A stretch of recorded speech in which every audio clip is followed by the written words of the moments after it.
Hey y'all, welcome to Crazy Craft Creations. In this video, my husband and I are taking you through the full build of this custom CNC workstation table. From prep work to color correction, all the way to the end result. Stick around to see the final reveal.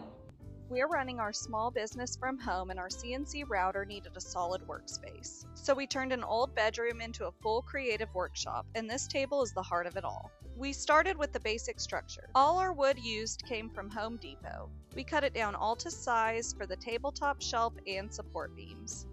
The full measurements are in the description below. By the way, we have our first small batch of DIY kits coming in September. Only 50 lucky customers will get their hands on our first kits. To get first dibs, comment Crazy Crafter and head to our website to get on our email list today. Now back to the table. We cut the pieces down, laid out our build, and got straight to work. We got a little distracted by our pups while we were putting the main frame together, and they sure left their mark. Once we built the framework, it was time to stain.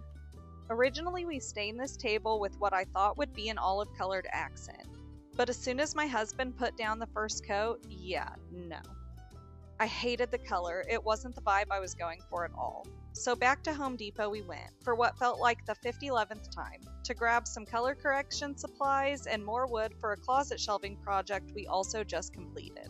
We have a full video of that on our channel as well. Hit that subscribe button to check it out. Now, instead of making the same mistake, since we like to learn our lessons over here, y'all, we tested our fix with one of our support beams. We sanded with 120 grit, gave it a wipe down with clean strip green, and repeated until we got most of the color out. Then we finished with a light 220 grit sanding, and honestly it worked way better than I expected. Next up, finding the right color. We tested out a few Behr water-based stains and finally landed on a mix of whitewash, pickling, and golden oak colors. It was warm, subtle, and really brought the wood grain to life. Let's finish up this stain and meet back here in just a minute.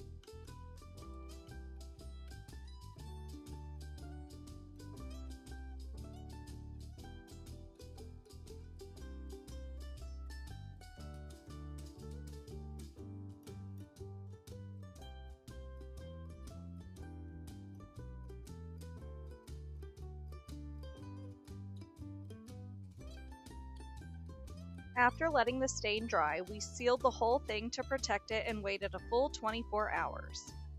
Once everything was stained and sealed, it was time to get ready to reassemble and bring it all together.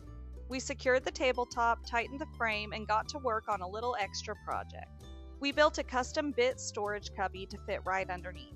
It's simple, easy to access, and keeps everything organized while we work. And here it is, our finished CNC router workstation. Built from scratch, tested, corrected, and customized to fit our workflow perfectly. If you've enjoyed this build, be sure to subscribe. We've got more furniture projects, DIY crafts, and small business behind the scenes coming up. Thanks for hanging out with us and see you next time!